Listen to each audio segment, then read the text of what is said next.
Hermanos, quiero empezar esta presentación diciendo lo siguiente.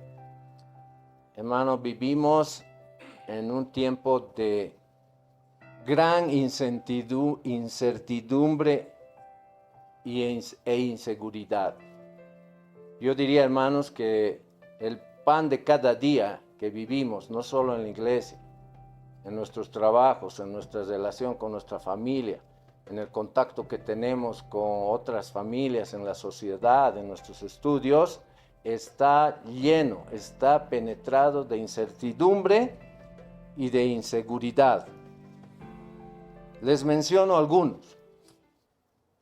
Vivimos constante incertidumbre económica en el mundo, pero en nuestro país últimamente, en los últimos meses, estamos viviendo, por ejemplo, un momento de incertidumbre económica en razón de que el valor de nuestra moneda respecto del dólar ha variado, ha creado una incertidumbre en nuestras relaciones comerciales. No sabemos si vamos a hacer contratos en dólares o vamos a hacer en bolivianos, o si vamos a tener nuestros ahorros en el banco o los vamos a mantener en la casa.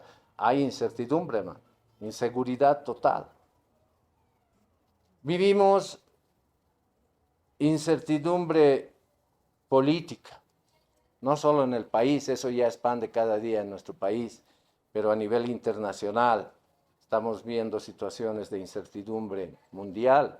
La guerra en Rusia con Ucrania está por agravarse, están por ingresar otros actores, hay consecuencias extrañas, movimientos que no entendemos. Vivimos en un mundo políticamente incierto.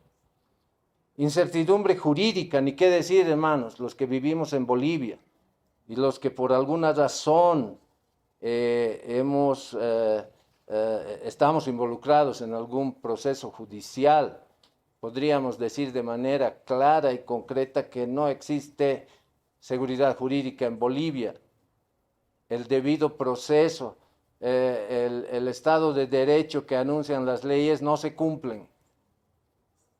El Estado judicial ha sido asaltado, podríamos decir, por grupos políticos que buscan beneficios propios. Y así, incertidumbre familiar, incertidumbre laboral, incertidumbre emocional. Y últimamente estamos viviendo una incertidumbre nueva, novedosa y complicada, y tal vez una de las más graves para nuestras familias es la incertidumbre de identidad. Nuestros jóvenes, nuestros niños están siendo atacados, están siendo inducidos a figuras de identidad, su masculinidad, su feminidad está siendo atacada, hay incertidumbre, estamos viviendo momentos de incertidumbre inmensa. Pero, hermanos, en medio de esta maraña de incertidumbre, en medio de esta montaña que parece infranqueable de incertidumbre, encontramos en la palabra de Dios, encontramos en la Biblia todo un capítulo glorioso de certidumbre y seguridad. Es el capítulo 8 de Romanos que quiero compartir con ustedes el día de hoy. Les anuncié que es imposible que podamos compartir todo el capítulo 8. No tengo ni el conocimiento ni la capacidad para compartir eso, pero sí partes de este capítulo han sido parte de mi vida, en mi caminar con el Señor, en la manera como el Señor ha curado heridas de duda, de incertidumbre que todos nosotros tenemos. Si tuviera, hermanos, que resumir o dar una tesis, una proposición sobre qué es lo que este capítulo tiene para nosotros como enseñanza, diría que es un capítulo que habla de la victoria espiritual de la obra de Jesús en la cruz, que necesariamente se traduce en certeza y seguridad para los que están o estamos en Él. Ese es el tema que yo entiendo es el contenido y el espíritu del del capítulo 8. Les anuncio, hermanos, que lo que voy a participar no tiene una estructura de sermón. No podría haber llegado a establecer eso, primero que el pastor recién nos está enseñando a construir unos sermones, y el pastor me comunicó esta solicitud el día de ayer.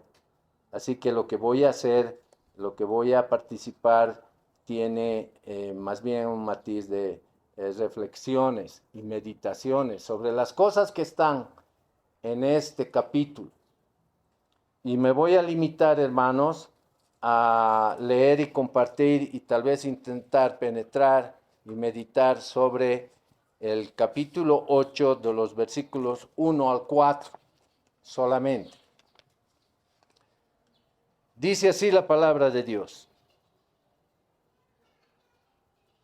Ahora pues, ninguna condenación hay para los que están en Cristo Jesús, los que no andan conforme a la carne, sino conforme al Espíritu. Porque la ley del Espíritu de vida en Cristo Jesús me ha librado de la ley del pecado y de la muerte. Porque lo que era imposible para la ley, por cuanto era débil por la carne, Dios, enviando a su Hijo en semejanza de carne de pecado y a causa del pecado, condenó al pecado en la carne. Versículo 4, para que la justicia de la ley se cumpliese en nosotros, que no andamos conforme a la carne, sino conforme al Espíritu. Hermanos, hay mucha enseñanza en estos 4 versículos, y lo primero que quiero hacer es que extrapolar lo que acabamos de leer y decir que todo el capítulo está hablando del mismo tema. Tanto así que si leemos el versículo 1 que dice, no hay ninguna condenación para los que están en Cristo Jesús, nos está hablando de algo que es inmensa seguridad. No hay ninguna condenación. Y si leemos el último versículo de Romanos 8, hermanos, el último versículo es el versículo 39. Los voy a leer desde el 38, porque dice así, por lo cual estoy seguro de que ni la muerte, ni la vida, ni ángeles, ni principados, ni potestades, ni lo presente, ni lo porvenir, ni lo alto, ni lo profundo, ni ninguna otra cosa creada nos podrá separar del amor de Dios que es en Cristo Jesús. Ni lo alto, ni lo bajo, ni el cielo, ni lo creado, ni lo no creado. En otras palabras, nada, ninguna cosa nos podrá separar del amor de Dios que es en Cristo Jesús, que es producto de la obra de Cristo Jesús en la cruz. Entonces, hermanos, el capítulo empieza, nos dice, no hay ninguna condenación. Y termina y nos dice, no puede existir ninguna separación de los que están en Cristo Jesús de su amor, que es en la obra de Cristo Jesús en la cruz.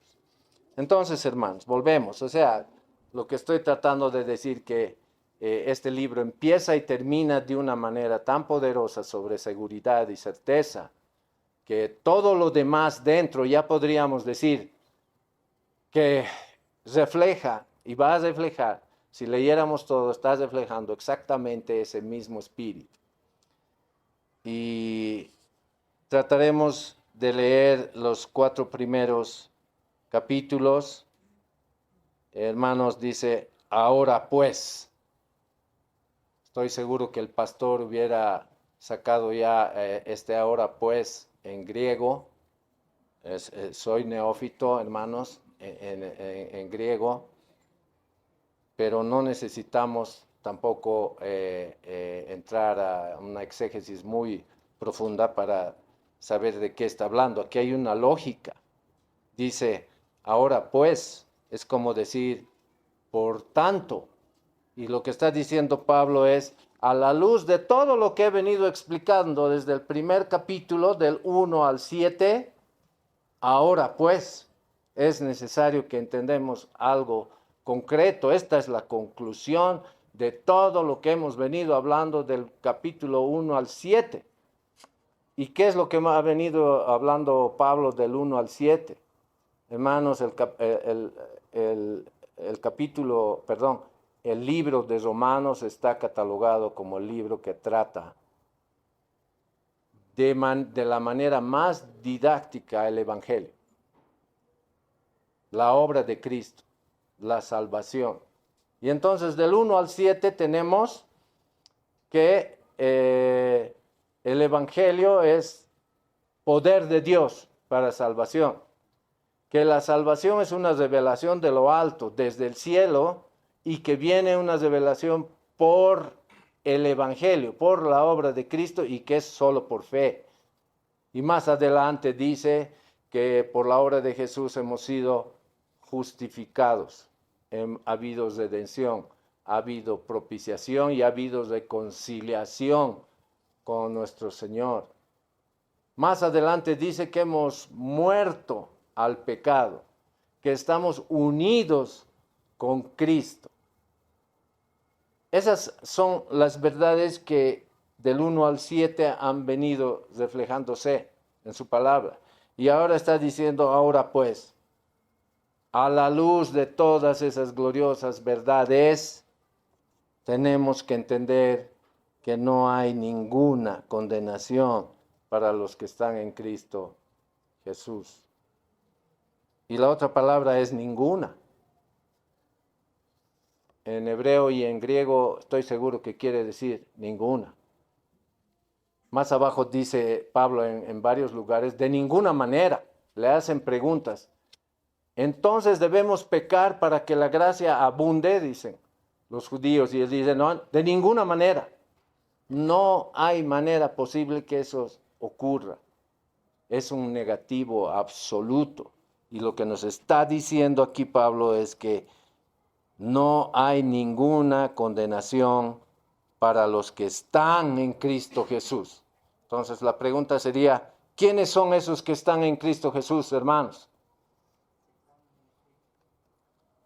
Todos los que hemos sido objeto de la gracia salvadora de Dios. No hay ni uno de esos que ha tenido un mérito propio, es todos a los que por su misericordia el Señor ha salvado y que ahora están en Cristo Jesús. Hay un sentido de posición, estar en, de todos los que están en Cristo Jesús. Y como corolario, todos estos que están en Cristo Jesús son aquellos que no andan conforme a la carne, sino conforme al Espíritu. Claro, por supuesto, estamos en Cristo Jesús y no podríamos estar andando conforme a la carne. Sin embargo, Pablo mismo en el capítulo 7 nos dice, hay un reclamo de Pablo, un clamor, y dice, miserable de mí, ¿quién me podrá salvar de este cuerpo de muerte? Inmediatamente dice, damos gracias a Jesús por su obra. Es Jesús. Y nos recuerda también, hermanos, que si bien estamos en Cristo Jesús, también estamos todavía con una naturaleza pecaminosa. Hay una batalla dentro nuestro, pero tenemos al Espíritu de Dios morando en nosotros, y la preeminencia del poder del Espíritu Santo sobre el poder de los deseos de la carne no es comparable. Aquí dice, los que están en Cristo Jesús no andan conforme a la carne. Nosotros podríamos decir, pero ¿y cómo es que yo continúo andando y pecando? Me doy cuenta, recibo convicción del Espíritu Santo que cometo errores. Y es el Espíritu Santo redarguyéndonos, haciéndonos notar que estamos caminando en error. Pero la palabra de Dios también dice que el que comenzó esta tarea de redención, de justificación, de santificación, la continuará y la terminará hasta el fin. O sea que no andamos, los que estamos en Cristo Jesús, en la carne. Seguimos tentados, nos resbalamos, cometemos errores, pero la preeminencia de nuestro andar es conforme al Espíritu. El versículo 2. Porque la ley del Espíritu de vida en Cristo Jesús me ha librado de la ley del pecado y de la muerte. Es un poco la justificación de por qué no andamos conforme a la carne, sino conforme al Espíritu, porque la ley del Espíritu de vida en Cristo Jesús, la ley del Espíritu de vida, ahí la palabra ley nos puede confundir, está hablando porque la determinación, el régimen, la misión del Espíritu Santo, el Espíritu de vida, basado en la obra de Jesús, me ha librado, me ha liberado de la ley del pecado y de la muerte. ¿Y cuál es esa ley del pecado? ¿Cuál es el poder de ese pecado que tiene una ley? Ha sido determinado en Edén, hermanos, por Jesús, por Dios. Dios le dijo a Adán, el día que comas de este fruto ciertamente morirás. El día que desobedezcas ciertamente morirás. En Romanos 5 nos dice que por esa transgresión ingresó al mundo el pecado y con el pecado la muerte. La muerte es el poder del pecado y ahora nos dice que por la obra del Espíritu Santo, basado en la obra de nuestro Señor Jesús, nos ha libertado del poder del pecado. ¿Se acuerdan, hermanos, que más adelante decía Pablo que somos esclavos de la ley? Éramos esclavos de la ley. No podíamos hacer otra cosa que pecar. Y sin embargo, ahora hemos sido librados de ese yugo. El pecado ya no tiene poder sobre nosotros y la palabra de Dios nos dice que ahora hemos sido libertados para ser esclavos de la justicia. Versículo 3. Porque lo que era imposible para la ley, por cuanto era débil por la carne, Dios, enviando a su Hijo en semejanza de carne de pecado y a causa del pecado, condenó al pecado en la carne. Hermanos, recuerdo haber estudiado y meditado sobre este versículo muchas veces y no podía entender muy bien, especialmente la última parte, la parte en que dice que Dios tuvo que enviar a su Hijo en semejanza de carne de pecado y a causa del pecado que nos condenaba, estamos esclavizados en el pecado, a causa de que tenía que cumplir una tarea de redención, lo envió y condenó al pecado en la carne. ¿En cuál carne? Me tomó mucho entender que lo que estaba hablando aquí es que Dios envió a su Hijo para recibir toda la condenación del pecado en su carne. Y tengo una ilustración, hermanos. No soy tan bueno como el pastor en ilustraciones, creo que esta es la única que tengo. Y es una historia que dice así: un padre de familia está paseando con su hijo en el campo, en su auto. Están viajando tal vez a otra ciudad donde hay mucha vegetación y están felices escuchando la radio con las ventanas abiertas y de pronto entra al auto una abeja. Y el panorama cambia, la situación de la familia se pone tensa, el niño empieza a gritar, a llorar y clama a su papá y le dice, papi, para el auto, mata a esa abeja. Y también el padre se ve afligido y yendo en la carretera consigue parar y la abeja sigue ahí y el niño está por desmayarse. ¿Qué estaba ocurriendo? El niño era alérgico a las picaduras de la abeja, podía morir. El niño lo sabía y clamaba a su padre que haga algo. El padre para el auto más sereno, ubica a la abeja y la agarra entre sus manos. Alivio para el niño. Pero él le dice, padre, mátala, mátala. Y el padre, agarrando la abeja, hace un ademán, abre su mano y la abeja estaba ahí un poco maltrecha. Y empieza a volar nuevamente. Y el niño de nuevo entra en pánico y se niega y le dice, padre, ¿cómo vas a hacer eso? Ya la tenías, debías aplastarla. Y el padre le dice esto. Hijo, esta abeja ya no puede dañarte, porque dejó su aguijón en mí. En su carne dejó el aguijón del peligro.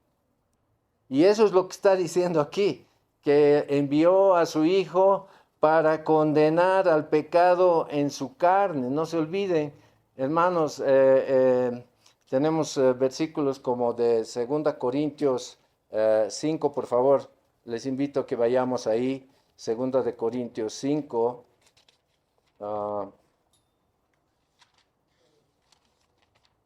Segunda de Corintios 5, 21,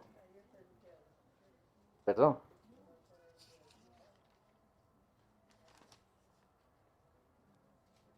Sí. Dice así, al que no conoció pecado por nosotros lo hizo pecado, para que nosotros fuésemos hechos justicia de Dios en él. Al que no conoció pecado, Dios lo hizo pecado. No lo hizo pecador, lo hizo pecado. Cargó sobre él todo el pecado del mundo. Todos los aguijones del pecado fueron puestos sobre Jesús.